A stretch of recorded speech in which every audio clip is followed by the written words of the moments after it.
revista onde dá mais retorno. Seus talentos naturais. Talentos para o Sucesso. O podcast para quem deseja aumentar seus resultados, focando no seu jeito natural de sentir, pensar e agir.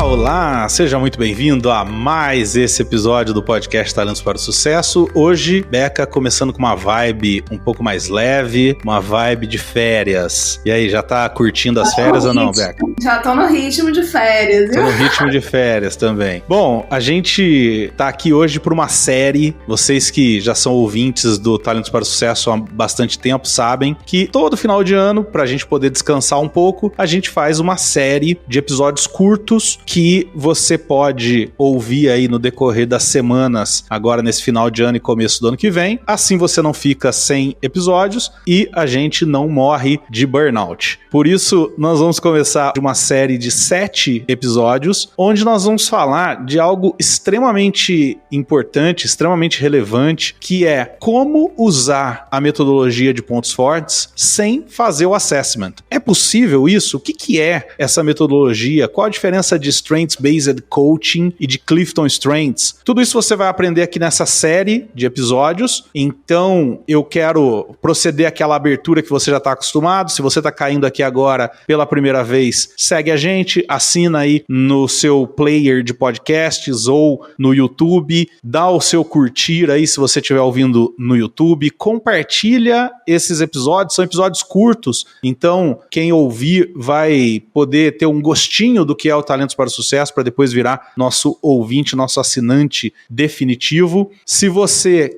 quer nos apoiar, se você gosta desse podcast e quer nos apoiar, entra no apoia.se/TPS, tá aqui ó, o QR Code para você apontar a câmera do seu celular e você lá vai poder nos apoiar a partir de R$15 e vai ter uma série de benefícios, vai poder participar de gravações, vai poder ter um Devolutiva Cast, entre outros benefícios aí que você conhece lá no site do Apoia-se. Também aproveita agora que é final de ano e você está em ritmo mais lento, aproveita para participar, mandar sua mensagem para a gente, seja nas nossas redes sociais, seja no e-mail aqui, ó, podcast@talentosparosucesso.com.br ou mesmo aí na caixa de mensagem do Spotify ou nos comentários do YouTube. Entra em contato com a gente, participa, ajuda a gente a construir esse podcast. A gente tem recebido muitas mensagens, algumas delas a gente vai ler no primeiro episódio depois dessa série, lá no ano de 2023, e a gente quer já desejar para você ótimas festas, um Natal maravilhoso e um ano de 2023 com bastante realização e com muito uso dos seus talentos. Muito bem, o episódio de hoje, dentro da nossa série de episódios sobre dicas para perceber os talentos, para descobrir que talentos seus liderados, seus colegas, seus pares têm. Hoje a gente vai falar da quinta e última dica dessa série, né, dessas dicas que a Gallup nos aponta, nos sugere, que é a satisfação. Mas se você está aqui e não está entendendo nada do que está acontecendo, volta lá no episódio 119, onde a gente explicou por que a gente está fazendo essa série, por que é importante essa série, e depois episódios 120, 121, 122 e 123, a gente fala das dicas desejo, rápido aprendizado, fluxo e vislumbres de excelência. Hoje, a gente vai falar do satisfação, que eu acho que até está meio que permeando todos os outros, vai acontecer depois de cada um de todos os outros, né? Mas a descrição da Gallup para a dica satisfação é: quais atividades deram a você satisfação ao realizá-las? Ou que, imediatamente ao terminá-las, você pensou, quando que eu vou poder fazer isso de novo? Quando que eu vou poder fazer esse trabalho mais uma vez? Pô, posso continuar? Posso ficar até mais tarde? Posso tentar de novo? Essa dica, ela é muito interessante, muito legal, porque eu tenho ela ao final de absolutamente todos os treinamentos que eu dou. Todos. Sessão de coaching também, mas ela é mais forte, mais gritante em mim ao final de todos os meus treinamentos. Eu termino falando, putz, podia ter mais 1 horinha, mais 2, mais 3, né? Tanto que a minha dificuldade em treinamento nunca é sobrar tempo, nunca é. A minha dificuldade em treinamento é sempre não caber tudo que eu quero falar, tudo que eu gostaria de falar dentro daquele treinamento, dentro daquele assunto, porque eu queria ficar, sei lá, o treinamento de 8 horas, eu queria ficar 16 falando. É um tesão terminar o treinamento e olhar e falar, cara, que delícia fazer isso, que gostoso. O Clóvis de Barros Filho, para quem não conhece, vale a pena procurar aí no YouTube, o professor Clóvis de Barros Filho, ele tem uma frase, uma definição que ele dá para felicidade, que é ser feliz é não querer que esse momento acabe, não querer que esse momento acabe, querer que ele durasse pro resto da vida. E eu tenho essa sensação em todos, eu me emociono, eu tenho essa sensação em todos os meus treinamentos. Eu não queria que acabasse. E não é assim um lugar, uma situação, não. É em todos. Inclusive, eu acho que às vezes eu posso não ter um resultado financeiro maior do que eu poderia ter, porque eu me satisfaço demais com a satisfação que eu tenho no final dos treinamentos. Então, o que eu tô dizendo é o seguinte, às vezes eu prefiro dar um treinamento de graça, por exemplo, só pra terminar e falar, puta, que delícia ter feito isso. Como é gostoso fazer isso. Super me identifico, viu, Rô? Porque você falando aí, eu tô pensando assim, realmente, porque eu tenho a mesma sensação, né, e o mesmo sentimento. E é engraçado porque realmente tem temas que você se identifica mais, né, em treinamentos. Uhum. Você se identifica mais, às vezes há uma equipe ali que você se conectou mais, mas é o que você trouxe, mesmo em temas que você não se identifica tanto, inicialmente, né, você vai para aquele treinamento, não é um tema que você ok, faz, mas não é o tema que você mais se identifica. Mesmo assim, quando você termina, é a mesma sensação. Então, realmente é a atividade, né, você vê que não é o tema, né, não é o grupo ali, cada grupo traz, claro, a sua riqueza, mas a sensação do treinamento realmente é a mesma. É incrível. É viciante, pra gente que gosta, óbvio, é viciante, é uma satisfação absurda. E sabe uma coisa que eu falo, Beca? Uma vez até, coincidentemente, foi na Bahia que isso aconteceu. Eu tava dando um treinamento num resort, acho que foi em Salvador, se eu não me engano. Eu dei um treinamento num dia, aí eu dormi e no outro dia eu peguei e voltei pra cá, pra minha cidade. E aí de manhã eu acordei, fui lá no mar, molhei os pés no mar, fiz um vídeo e tal, e vim embora. E cheguei aqui em casa, sei lá que horas que era, mas demorou pra caramba pra chegar na minha casa, porque aí é o deslocamento até o aeroporto, aquela hora e tanto pra embarcar, aí o voo até Campinas, hora e tanto pra sair de dentro do aeroporto, aí pego o carro, aí eu dirijo mais 1h30 até chegar à minha casa, né? Então, imagina, sei lá, vamos supor que eu cheguei de noite em casa. E eu cheguei e eu lembro nitidamente de falar pra minha esposa assim, cara, olha só, eu acordei, eu estava com os pés no mar de Salvador. E agora eu tô jantando em casa. Pergunta se eu tava infeliz, se eu tava triste, se eu tava cansado. Apesar de que eu falo muito que o meu trabalho mesmo é a viagem. Não sou um cara que eu gosto muito de viajar, isso é uma coisa que sim, é cansativo, mas o fato de eu ir viajar para dar um treinamento, cara, eu volto energizado, eu volto alegre, feliz, satisfeito. Agora, você sabe o que eu penso muito, Beca? Porque eu tenho a felicidade de trabalhar com isso, não posso dizer, e eu falo isso sem nenhuma falsa modéstia, não posso dizer que eu construí essa minha carreira, sabe? As coisas foram acontecendo. Sim, teve muito de dedicação minha, teve muito de esforço, mas também teve muito de pessoas que cruzaram a minha vida, de oportunidades, de sorte, de uma série de coisas que me colocaram aqui. E aí, isso me faz pensar muito assim, quão poucas pessoas têm no trabalho essa sensação que eu e você, por exemplo, temos no nosso trabalho, e às vezes talvez não vão ter isso muitas vezes, talvez nunca vão ter isso, talvez nunca vão alcançar isso naquele trabalho, se continuarem fazendo do jeito que estão fazendo, no lugar que estão fazendo. E a outra coisa que eu penso é, como que mesmo na vida pessoal, são poucas as situações onde a gente tem esse nível de satisfação que eu tô dizendo que tenho no meu trabalho. Eu não tô dizendo que eu tenho isso só no trabalho, mas como são poucas as situações onde você tem essa mesma sensação, né? E aí é triste isso, né? É triste a gente olhar pro mundo do trabalho onde as pessoas não têm a oportunidade de ter esse nível de satisfação que a gente tem. Agora, a responsabilidade por construir isso tá na mão dos líderes. Como é que faz, Beca? Como é que faz para construir isso, óbvio, dentro das possibilidades, dentro do que é do que é viável? Como é que faz para um líder ir construindo isso aos poucos? É muito do que você trouxe, inclusive, no seu exemplo, né? Então, vão ter situações e atividades que são inerentes àquela função, né? São inerentes àquele trabalho e que precisam acontecer, inclusive, para que o resultado da empresa. A gente não pode tirar, né, e desassociar que existe um resultado de negócio que precisa acontecer, né, na empresa. Então, a gente precisa realmente associar, né? Tem um desafio, tem um objetivo do negócio ali, a gente precisa alinhar as pessoas também a esse desafio, né? Mas é importante, então vão ter atividades sempre, como você trouxe aí, eu vou ter essa satisfação, porém eu tenho que viajar, que não é algo que eu goste. Então, assim, vão ter atividades, então, no nosso caso pode ser uma viagem, mas no caso de alguém que está ali no escritório, pode ser uma atividade ali que ele vai desempenhar, pode ser um relatório que ele tem que fazer.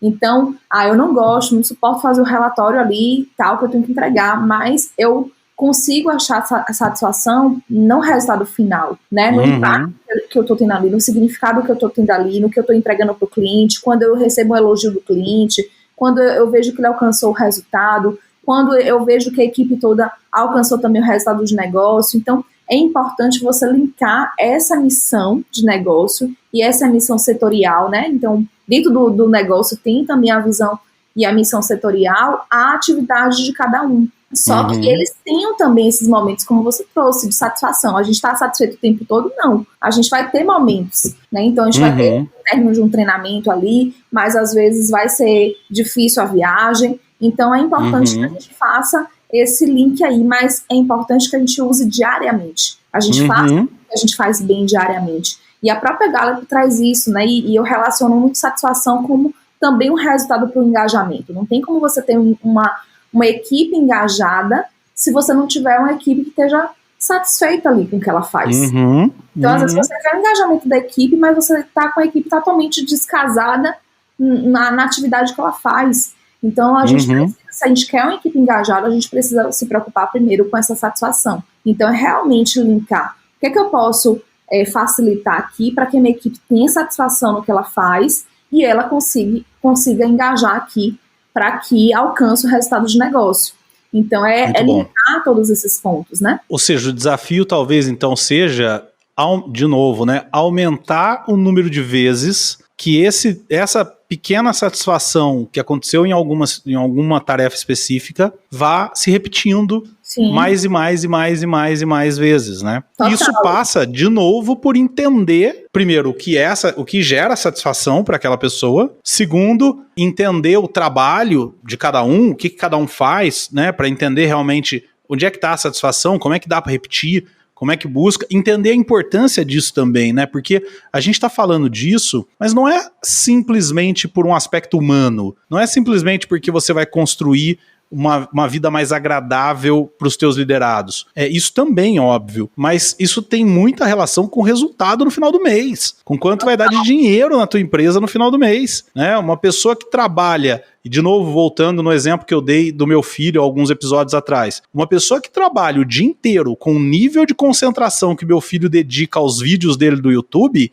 imagina quanto essa pessoa vai produzir no final do mês. Certeza, a produtividade é outra, né? Então, realmente, a Gallup traz, né? Quando a gente usa, são 6 vezes, né? A gente está mais engajado e mais de 12% a mais de produtividade. Então, imagine, isso é muito alto, né? Quando você compara. E às vezes você percebe isso dentro da equipe. Pode olhar, se você tem uma equipe ali, você tem um que tem uma produtividade maior, você pode observar que ele está satisfeito com o que ele está fazendo. Exatamente. Então, você relaciona totalmente. Então, tá tudo interligado. Qualidade de vida, engajamento, produtividade. Então, a gente precisa olhar para esses 3 aspectos, né, e relacionar eles. E às vezes a gente acha que a pessoa não é satisfeita porque ela não produz. E, na verdade, às vezes ela não produz porque ela não está satisfeita. Isso, então, quer dizer, uma coisa que eu costumo falar sempre, e vale muito a pena repetir e acreditar de verdade nisso, é que ninguém sai de casa para ser um mau profissional. Ninguém sai de casa para falar, eu quero ir lá, passar 8 horas do meu dia naquela empresa sendo um péssimo vendedor, uma péssima secretária.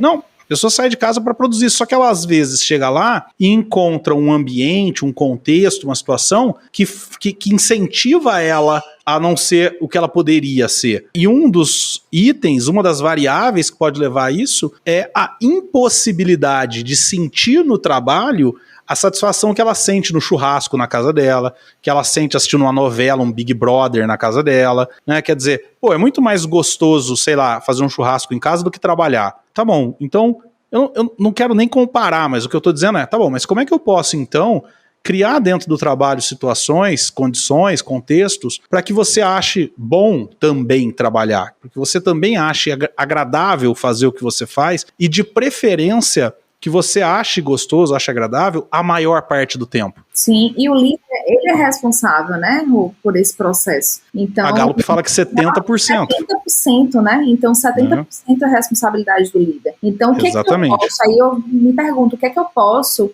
ser, né, como patrocinador de recurso mesmo, né, dessa ambiência que você trouxe, né? Então, em relação a esse ambiente, o que é que eu posso fazer como líder para que eu tenha ali, se eu sou responsável por 70%, como é que eu posso, o que é que eu posso fazer para facilitar aquele ambiente? Né? O que é que eu posso fazer, né, para facilitar e junto com minha equipe, porque é um processo realmente mútuo, tem que ter as duas partes, né? Então, sim, tem que ter minha equipe querendo também ali, mas tem que ter o meu papel como líder ativo para que eu encontre esse ambiente adequado, né, para a produtividade. Então, vamos dar uma recapitulada, então, em duas coisas. Primeiro as pistas e depois o porquê. Como é que a gente vai utilizar isso na prática? Eu vou começar por esse segundo. O que a gente está dizendo, então, nesses episódios todos que você ouviu aqui dessa série, e eu quero frisar, porque já falei isso várias vezes, você não precisa dar um nome para os talentos. Você não precisa chegar à conclusão de que esse talento chama não sei o que, esse talento chama não sei o que lá. Não é isso. Não é isso que a gente está dizendo aqui. O que a gente está dizendo é, o talento, na definição da Gallup, é o padrão recorrente natural de pensamento, sentimento ou comportamento. É isso que você vai ter que identificar usando essas 5 pistas. Quais são as pistas, então?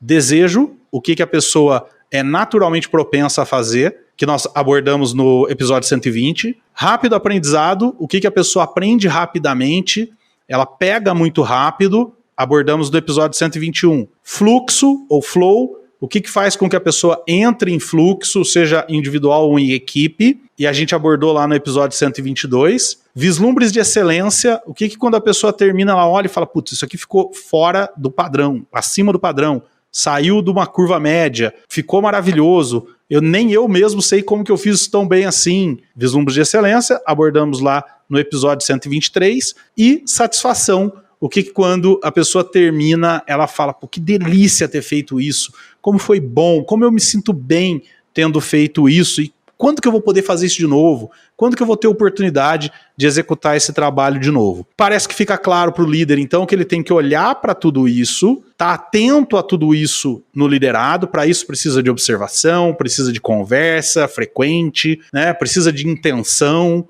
de estar afim de identificar isso, e aí começar a talvez criar um repositório, uma fichinha de cliente, lembra aquelas fichinhas de cliente que tinha antigamente nas mercearias, com o nome Rebeca, e o que a Rebeca gosta de fazer, o que ela tem desejo, o que ela tem rápido aprendizado e etc. Independente de qual é o nome que você vai depois ver isso quando aquele liderado realmente, efetivamente fizer o assessment. Essa é a ideia geral aqui dessa série de episódios que a gente criou. O que a gente pretende fazer é, num próximo episódio, contar para você algumas ideias de ferramentas que você pode usar depois de ter identificado. Então você identificou lá nos seus liderados os talentos deles, sejam lá que nomes que você vai dar para isso. E agora, como é que eu posso adequar ferramentas da Gallup para usar na minha equipe, independente de eu ter ou não nomes de talentos para cada um dos meus liderados. É isso que a gente vai fazer no próximo episódio, fica com a gente. e a gente se vê logo mais para falar sobre isso. Bom, para você que ouviu até aqui, muito obrigado. Obrigado por compartilhar aqui com a gente seu tempo nessas férias. Que legal poder contar com você nesse momento de descanso e ainda assim continuar aprendendo. Lembra de entrar em contato com a gente aqui pelo podcast @talentosparosucesso.com.br ou nas nossas redes sociais, de se inscrever, de compartilhar esse episódio com seus colegas, com seus amigos. Ajuda a gente a divulgar o Talentos para o Sucesso. A gente faz esse trabalho com todo carinho para vocês, então nosso pagamento é que você compartilhe esse programa com seus amigos e mais gente venha nos ouvir, ou então, se você quiser pagar aí sim em dinheiro, você pode fazer uma contribuição aqui, ó, nesse QR Code, apoia.se/TPS, e lá, além de nos ajudar a manter esse programa funcionando, esse programa existindo, você ainda tem uma série de benefícios que, por ser apoiador, você passa a ter direito. Também quero pedir que você comente, que você deixe os seus comentários, seja no YouTube, seja no Spotify ou em qualquer outra plataforma de áudio, e mantenha contato com a gente, esteja atento aos episódios que virão aí em 2023. Com certeza a gente vai construir bastante coisa legal. A gente se vê então na semana que vem, na terça-feira, às 7 horas da manhã, para mais um episódio dessa série de episódios em férias. Um grande abraço e tchau, tchau e boas festas. Tchau, tchau, gente. Boas festas para vocês, boas férias, bom descanso. Obrigado por ter ouvido o podcast Talentos para o Sucesso. Acesse nossos sites talentosparosucesso.com.br para mais informações sobre como assinar gratuitamente esse programa em seu aplicativo de podcasts favorito e não perder nenhum episódio. Precisando de coaching ou treinamentos? Entre em contato, diga que é ouvinte do podcast e receba um belo desconto. Quer ter ainda mais sucesso? Crie parcerias, compartilhe esse podcast com seus contatos e vamos juntos melhorar o mundo.